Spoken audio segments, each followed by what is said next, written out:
Hi students, कैसे हो आप सब। स्टार्ट करते हैं आज का हमारा दूसरा topic, naming of organic compounds. पहला था बेसिक्स ऑफ ऑर्गेनिक केमिस्ट्री, जिसमें हमने बेसिक चीजें बताई थी, और some basic concept of basic chemistry class 11 chapter 12 का सेकंड लेक्चर है ये हमारा, नेमिंग ऑफ ऑर्गेनिक कंपाउंड्स। तो आज हम ऑर्गेनिक कंपाउंड्स की नेमिंग के बारे में बातें करेंगे। दो नाम होते हैं ऑर्गेनिक कंपाउंड्स को, एक तो कॉमन नेम, एक IUPAC नेम, ठीक है।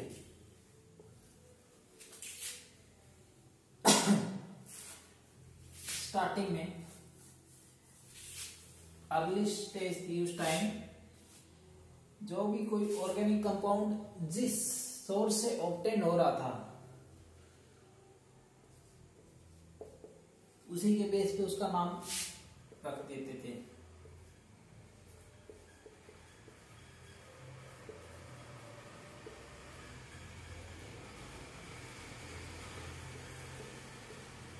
ठीक है। फॉर एग्जाम्पल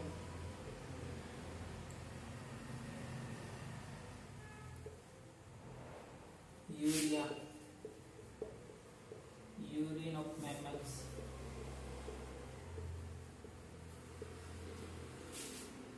मैमल्स के यूरिन से यूरिया मिल रहा था, तो इसका नाम, इस कंपाउंड का नाम यूरिया रख दिया। फॉर्मिक एसिड,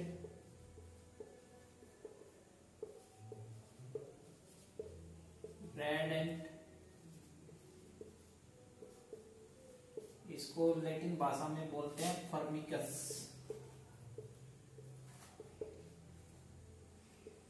रेडेंट से जो कंपाउंड मिल रहा था उसको फॉर्मिक एसिड बोल दिया, क्योंकि लैटिन भाषा में रेडेंट को फर्मिकस बोलते हैं। ठीक है। इसी तरह और देख लो, सिट्रिक एसिड, ठीक है, ये सिट्रस फ्रूट से मिल रहा था, तो इसका नाम सिट्रिक एसिड रख दिया। मतलब इस तरीके से जिस सोर्स से कोई चीज मिल रही थी उसी के नाम पे, सबसे पहले जो मिल रहा था उसी के नाम पे उस कंपाउंड का नाम रख देते थे, और इसको बोलते थे हम कॉमन नेम। कुछ कॉमन नेम है जो आज भी हम केमिस्ट्री में यूज करते हैं। तो जैसे जैसे मैं अपने लेक्चर में आगे बढ़ते जाएंगे, हम IUPAC नेम सीखेंगे, उसी में मैं इसके साथ साथ इनके कॉमन नेम जो आज कल हम केमिस्ट्री में यूज कर रहे हैं वो आपको बताते हुए चलूंगा। ठीक है।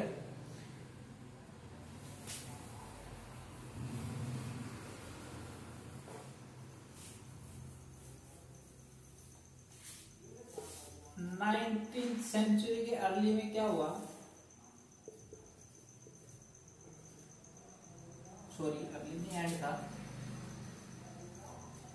कि बहुत सारे कंपाउंड हो गए ऐसे कार्बन के, ऑर्गेनिक कंपाउंड बहुत ज्यादा हो गए, इनऑर्गेनिक कंपाउंड से भी ज्यादा हो गए, और इनको इनके कॉमन नेम देना या कॉमन नेम से याद रखना बहुत मुश्किल हो गया।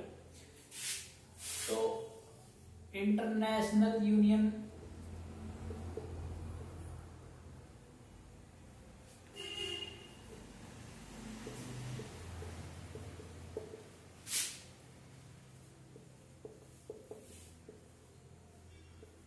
ऑफ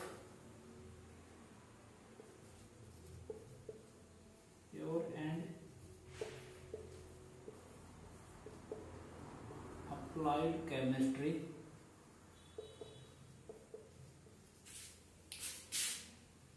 ने कुछ रूल्स निकाले इनका ऑर्गेनिक कंपाउंड्स को नाम देने के लिए, और उस नाम को हम उसका IUPAC नेम बोलने लगे।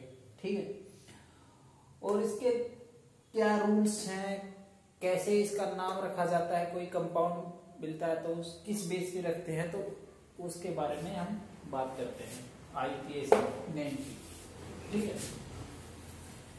कॉमन नेम बताते हुए चलूंगा मैं आपको, अगर कोई ऐसे जो आजकल हम नॉर्मली केमिस्ट्री में यूज कर देते हैं उसका, जैसे जैसे आएंगे acetic acid, formic acid, citric acid, साथ साथ बता देंगे, टेंशन मत लो। तो किसी भी कंपाउंड के IUPAC नाम का 3 पार्ट होते हैं, ठीक है। एक होता है प्रीफिक्स, एक होता है वर्ड रूट,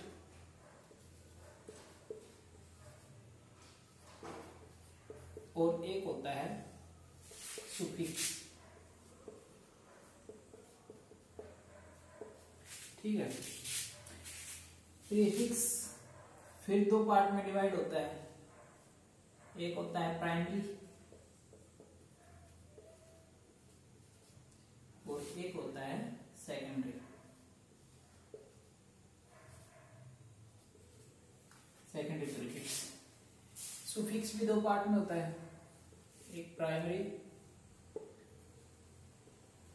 और एक सेकेंडरी, ठीक है। और वर्ड रूट, ये बेस होता है किसी भी कंपाउंड के IUPAC नेम का। तो हम स्टार्ट करते हैं प्राइमरी सुफिक्स से। प्राइमरी सुफिक्स होता है जो हमें बताता है कि बॉन्ड, कार्बन कार्बन के बीच में प्रेजेंस ऑफ बॉन्ड कैसी है।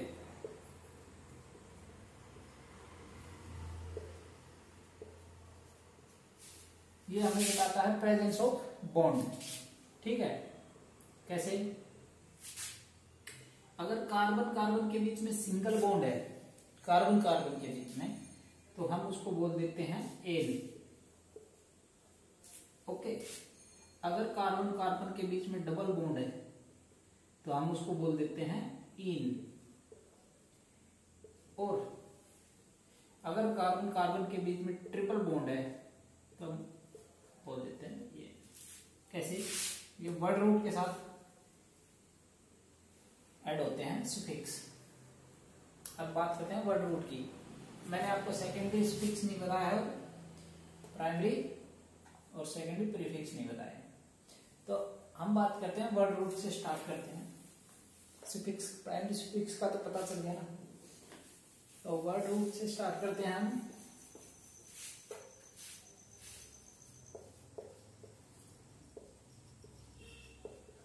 वर्ड रूट हमें बताता है प्रेजेंस ऑफ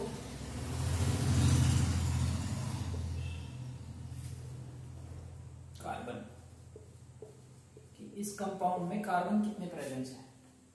अगर एक कार्बन होगा तो हम यूज करेंगे मिथ, 2 कार्बन होंगे तो यूज करेंगे इथ, 3 कार्बन होंगे तो यूज करेंगे प्रोप, 4 कार्बन होंगे तो यूज करेंगे ब्यूट, 5 कार्बन होंगे तो यूज करेंगे पेंट, 6 कार्बन यूज होंगे तो यूज करेंगे हेक्स, 7 कार्बन होंगे तो यूज करेंगे सेप्ट, 8 कार्बन होंगे तो यूज करेंगे ओक्ट, 9 कार्बन होंगे तो यूज करेंगे नॉन, 10 कार्बन होंगे तो यूज करेंगे डेक, 11 होंगे तो अनडेक, 12 कार्बन होंगे तो ब्लू डेक,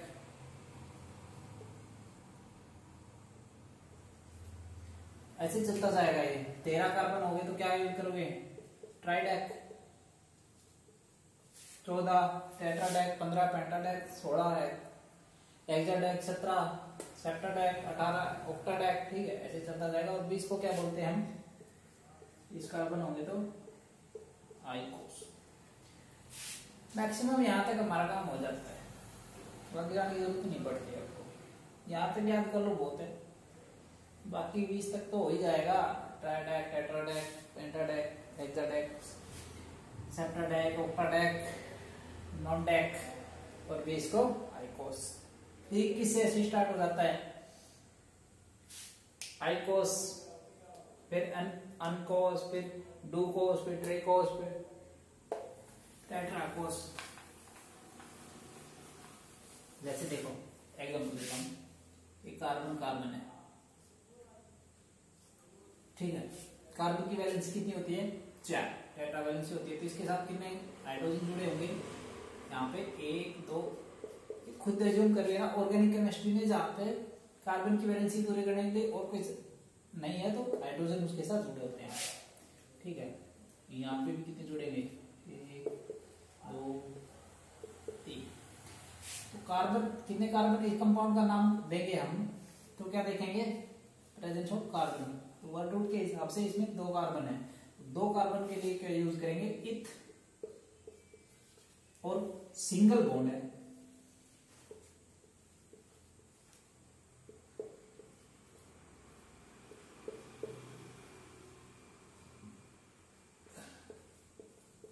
सिंगल बॉन्ड है तो क्या यूज करेंगे, कार्बन कार्बन के बीच में एन, तो इसको क्या नाम हो जाएगा, इथेन।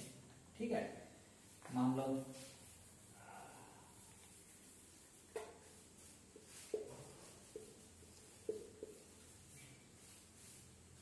कितने एच लगाऊं, 3, कितने लगाऊं, 2, कितने लगाऊं, 2, कितने एच लगाऊं, 3। ठीक है, अभी इसका नाम कैसे दोगे, कितने कार्बन है, 1 2 3 4, तो 4 कार्बन के लिए ब्यूट, सिंगल बॉन्ड है तो ये। ठीक है, बहुत कॉमन सी बात है, आपको समझ में आएगी होगी। दूसरी चीज, वर्ड रूट हो गया, और प्राइमरी, सॉरी, वर्ड रूट और प्राइमरी सुफिक्स। अभी बात करते हैं हम, हमारे पास प्रीफिक्स, प्रीफिक्स 2 होते हैं ना, प्राइमरी और सेकेंडरी।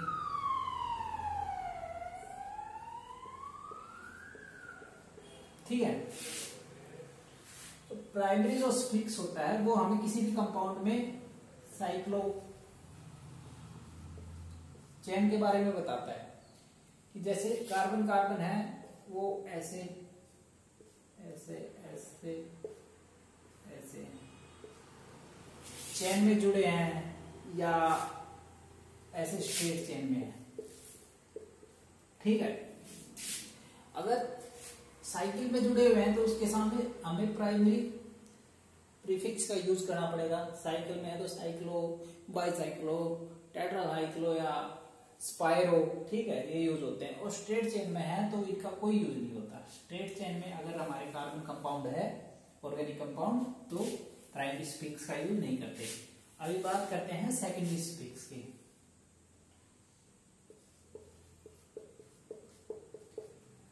सॉरी, सेकेंडरी प्रीफिक्स की। हमारे कार्बन, मेनली हमारे कार्बन कंपाउंड में क्या होते हैं कि कार्बन के साथ हाइड्रोजन जुड़ा होता है।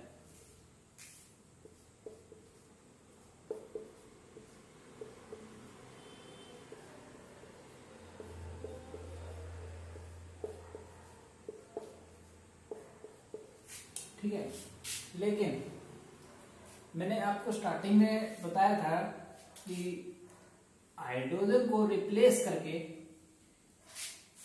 Sulphur, oxygen, nitrogen, potassium and halogen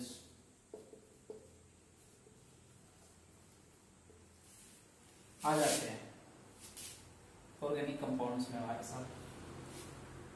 तो मान लो यहाँ पे जुड़ गया ब्रोमीन, ठीक है,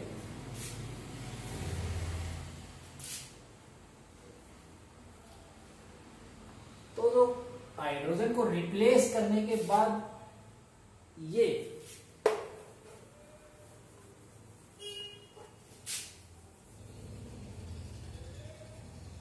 एलिमेंट्स जुड़ते हैं, इनको हम बोलते, ये होते हैं हमारे सेकेंडरी प्रीफिक्स, और इनको बोल देते हैं हम सब्स्टिट्यूएंट। ठीक है, सब्स्टिट्यूएंट का मतलब सब्स्टिट्यूट कर देते हैं, ये रिप्लेस कर देते हैं हाइड्रोजन को। ठीक है, या हम इनको दूसरी डेफिनेशन ये बोल सकते हैं कि दोज एलिमेंट्स, या दोज एलिमेंट्स की बजाय हम ये भी बोल सकते हैं कि दोज मॉलिक्यूल्स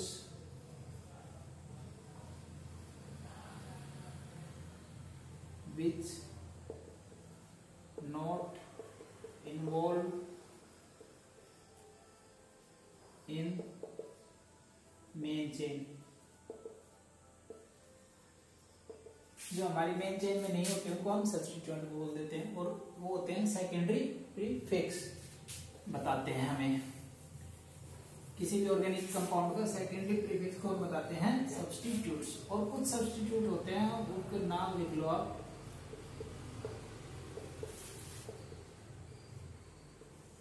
ठीक है,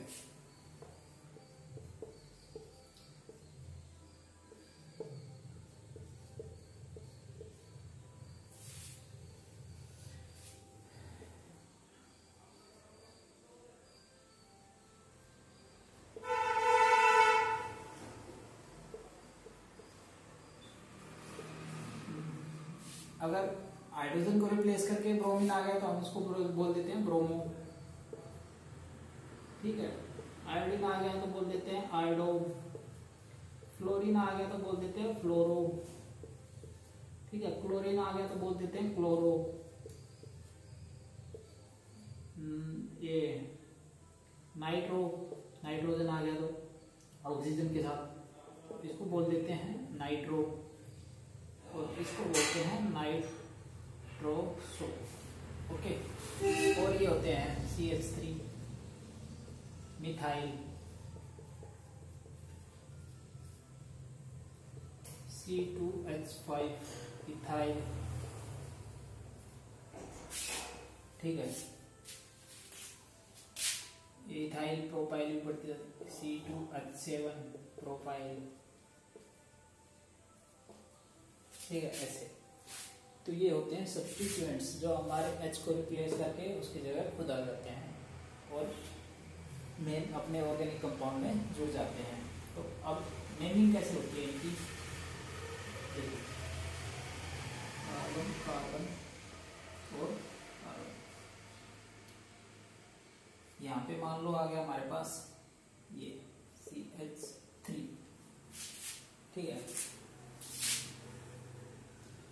तो किसी भी ऑर्गेनिक कंपाउंड का नाम देने के लिए एक मेन मोटी मोटी बात है। वैसे तो जब मैं बेसिक एल्केन्स पे चलूंगा अगले चैप्टर में तो बताऊंगा कि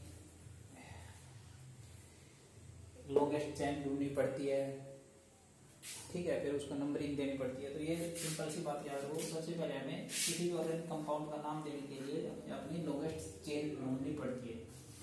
तो लॉन्गेस्ट चेन होगी हमारी हाइड्रोजन, तो आप खुद लगा लो या CH3।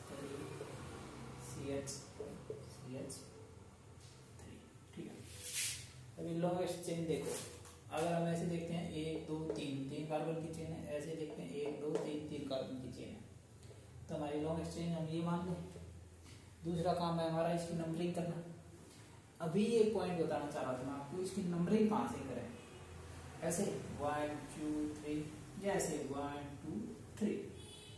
तो इसमें क्या है, कैसे भी कर लो, जो हमारा ये सब्स्टिट्यूएंट है ना, ये सेम पोजीशन पे ही आ रहा है। ठीक है, मान लो ये सब्स्टिट्यूएंट यहाँ ना होके यहाँ होता,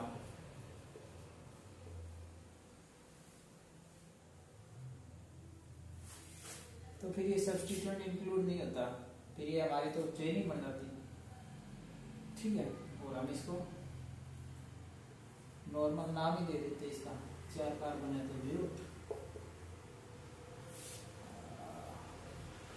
एक कार्बन और हो गया CH।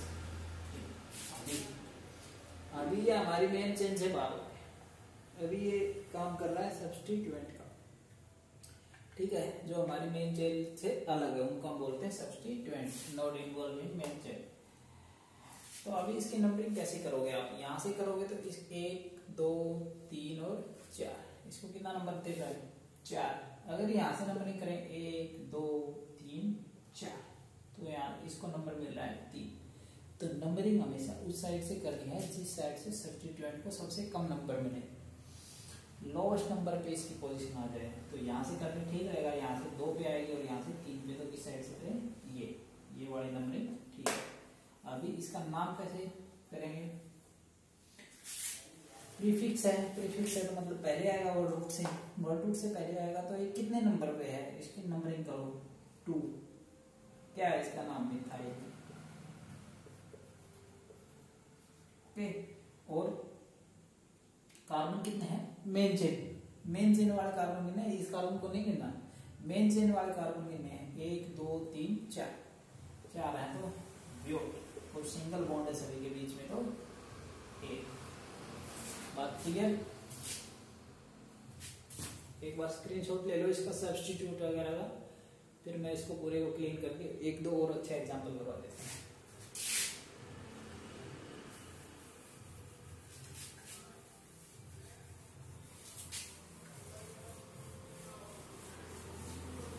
देखो, मान लो हमारे पास ये है सी,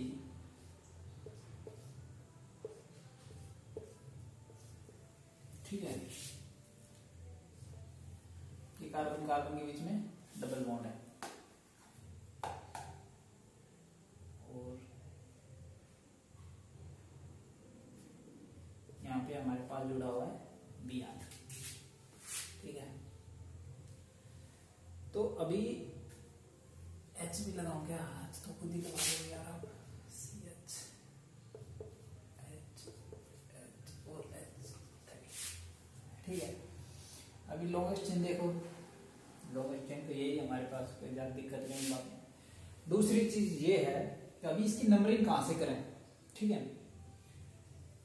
आप बोलोगे सर यहाँ से कर देते हैं, यहाँ से भी यार को कितने नंबर मिलेंगे, 1 2 3 4 और 5, तो यहाँ से Br को कितने नंबर मिले, सब्स्टिट्यूएंट को 2, और अगर यहाँ से चलेंगे सब्स्टिट्यूएंट को कितने नंबर मिलेंगे 4, तो यहाँ से करोगे आप। लेकिन ऐसा नहीं करना, क्योंकि बात यह है कि अभी इसमें डबल बॉन्ड आ गया है, और जब एक सब्स्टिट्यूएंट प्रेजेंट हो और डबल बॉन्ड भी प्रेजेंट हो तो प्रीफरेंस हमेशा डबल बॉन्ड को देनी है। जिस साइड की नंबरिंग से डबल बॉन्ड को लोएस्ट नंबर मिले ना, फिर इसको छोड़ दो। अगर डबल बॉन्ड दिख गया तो सब्स्टिट्यूएंट को छोड़ दो, इसका रोल नहीं है। जिस साइड से डबल बॉन्ड को सबसे लोएस्ट नंबर मिले उस साइड से नंबरिंग करो। तो इस साइड से करेंगे तो लोएस्ट बॉन्ड कितने पे आएगा, 3 पे डबल बॉन्ड, और इस साइड से करेंगे तो कितने पे आ जाएगा, 2 पे। तो ये नंबरिंग ठीक है हमारी, ठीक है, ओके। चलो अब इसकी नाम देते हैं इसका। तो प्रीफिक्स कितने पे आ रहा है हमारा, 4 पे, 4 ब्रोमो, कितने कार्बन है 5, तो पेंट, डबल बॉन्ड कितने पे आ रहा है 2 पे, तो 2 और डबल बॉन्ड है तो 3, ये हो गया उसका नाम, ठीक है। अगर समझ आए ये पॉइंट था मेन कि अगर डबल बॉन्ड आ जाए तो सब्स्टिट्यूएंट को छोड़ दो, डबल बॉन्ड को इससे प्रीफरेंस देनी है, ओके।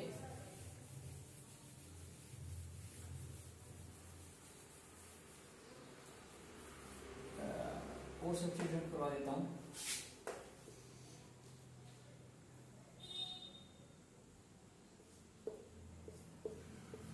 ये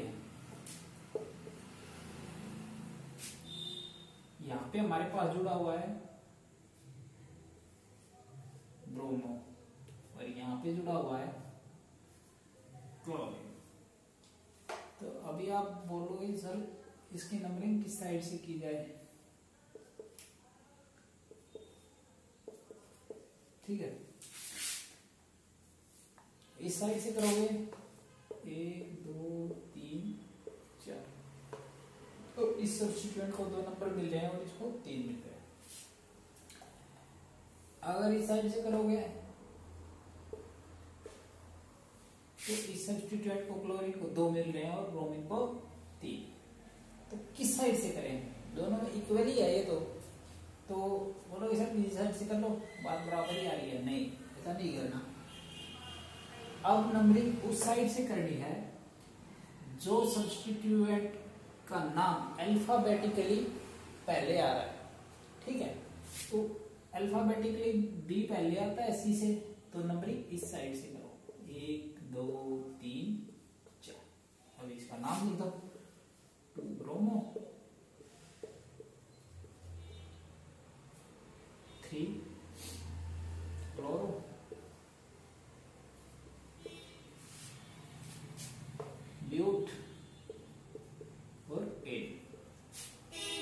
ठीक है। अगर दोनों सब्स्टिट्यूएंट सेम पोजीशन पे आ रहे हैं, सेम पे नहीं सॉरी, हाँ नंबरिंग करने पे तो अल्फाबेटिकली करनी पड़ेगी अगर ऐसी सिचुएशन आ गई। सब्स्टिट्यूएंट का समझ गए आप रूल। ये था हमारा सेकेंडरी प्रीफिक्स। प्राइमरी प्रीफिक्स के बारे में बताऊंगा जब हम साइक्लो कंपाउंड पढ़ेंगे ना, उस टाइम पे मैं प्राइमरी प्रीफिक्स के बारे में डिटेल में बात करेंगे। अगर अभी बताऊंगा तो कंफ्यूज हो जाओगे आप लोग। ठीक है, नेक्स्ट चलते हैं अभी हमारा सेकेंडरी प्रीफिक्स सुफिक्स। भाई यही था ना, इसको लिख ही देता हूं मैं। यूपीएससी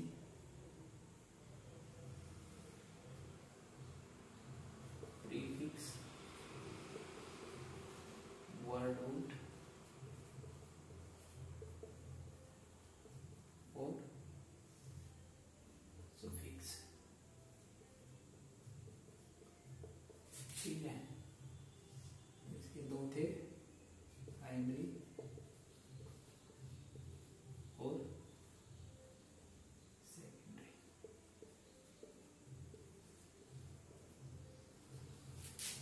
इसके भी दो थे, प्राइमरी और सेकेंडरी। ठीक है, तो प्राइमरी का तो हमें पता है, अगर साइकिल में जुड़े हुए हैं कार्बन चेन साइकिल में है तो ये उस टाइम यूज होगा प्राइमरी प्रीफिक्स का तो नेमिंग में। सेकेंडरी का क्या है, अगर कार्बन चेन में कोई सब्स्टिट्यूएंट जुड़ा हुआ है, प्रेजेंस ऑफ सब्स्टिट्यूएंट। ठीक है, सब्स्टिट्यूएंट के बारे में बताता है, उसकी पोजीशन क्या है, लोकेशन 2 पे है 3 पे है, और उसके बारे में बताता है कि कौन सा जुड़ा हुआ है, ब्रोमो जुड़ा है, क्लोरो जुड़ा हुआ है, क्लोरो जुड़ा हुआ है, इथाइल जुड़ा हुआ है, मिथाइल जुड़ा हुआ है, उसके बारे में बताता है अपने को सेकेंडरी प्रीफिक्स। वर्ड रूट हमें बताता है प्रेजेंस ऑफ कार्बन।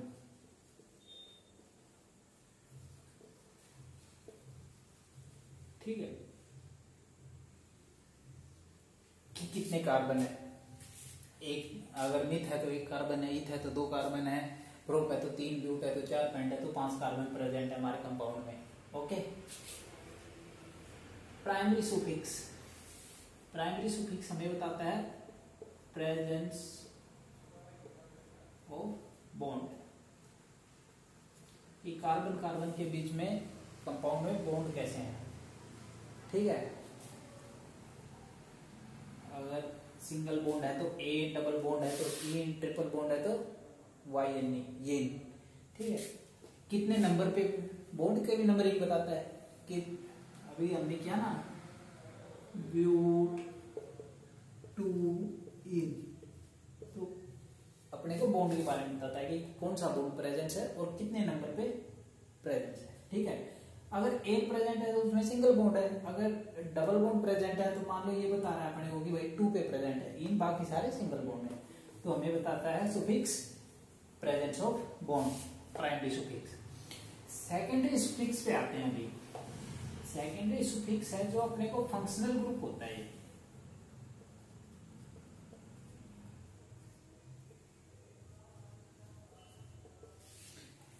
ये फंक्शनल ग्रुप होते हैं और ये कार्बन कंपाउंड की केमिकल प्रॉपर्टीज को डिसाइड करते रहते हैं। अगर ये कार्बन के साथ ये फंक्शनल ग्रुप जुड़ गए तो उसकी केमिकल प्रॉपर्टीज फिर इनके बेस पे डिसाइड होती है। ये केमिकल प्रॉपर्टीज उसकी चेंज कर देते हैं, जैसे सब्स्टिट्यूएंट वगैरह से इतना इफेक्ट नहीं होता। तो अभी हम बात करते हैं फंक्शनल ग्रुप की।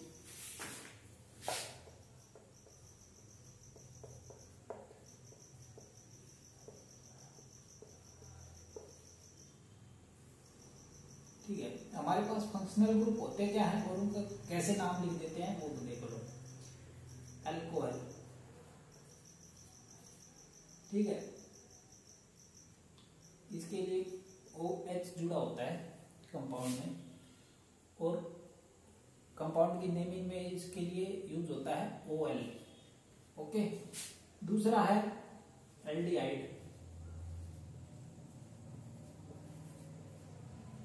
एल्डिहाइड मतलब होता है CHO, ठीक है, और इसके लिए यूज होता है AL।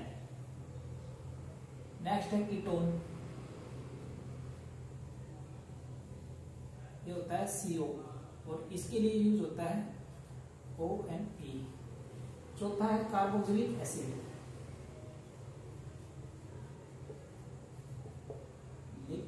एसिड, ठीक है, इसके लिए प्रेजेंट होता है COOH कंपाउंड में, और नाम में आ जाता है ओइक एसिड, ठीक है। कैसे होता है बताता हूं अभी। एक हमारे पास होते हैं इथर, और एक होते हैं एस्टर। इथर होते हैं RCO, और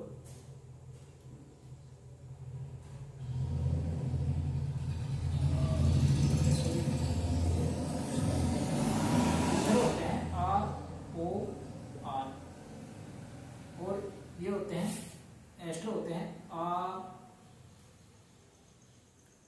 RCR, ठीक है। इनके लिए ऑक्सी होता है और इनके लिए OH होता है। बताता हूँ ये अभी, इनको लास्ट में करेंगे हम। अल्कोहल, एल्डिहाइड, कीटोन और कार्बोक्सिलिक एसिड, एथर, एस्टर, ये होते हैं फंक्शनल ग्रुप। मिटा दूं तो सबसे पहले पढ़ते हैं अल्कोहल का। मान लो ये चेन है, कार्बन कार्बन कार्बन,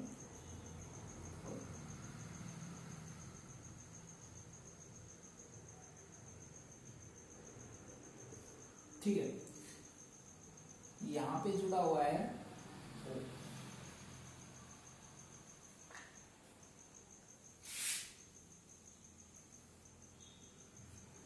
H, ठीक है। देखिए O और H के बीच में तो ये बॉन्डिंग होगी ना, ठीक है, CH3 CH2, 1 2 3 4 पूरी होगी सी की और इसकी H3। तो अगर इसकी नेमिंग कैसे करेंगे, तो सबसे पहले लॉन्गेस्ट चेन हो गया। दूसरा नंबरिंग, नंबरिंग किस साइड से करोगे, नंबरिंग उस साइड से करेंगे जिस साइड से फंक्शनल ग्रुप पहले आ जाएगा। 1 2 3 4। एक बात हमेशा याद रखना, अभी फंक्शनल ग्रुप देख लिया आपने, तो जहां पे भी आपको फंक्शनल ग्रुप दिख जाए तो फंक्शनल ग्रुप को सबसे ज्यादा प्रीफरेंस देना, उसके बाद डबल बॉन्ड या ट्रिपल बॉन्ड को नंबरिंग करने के टाइम, और उसके बाद सबसे लास्ट में सब्स्टिट्यूएंट।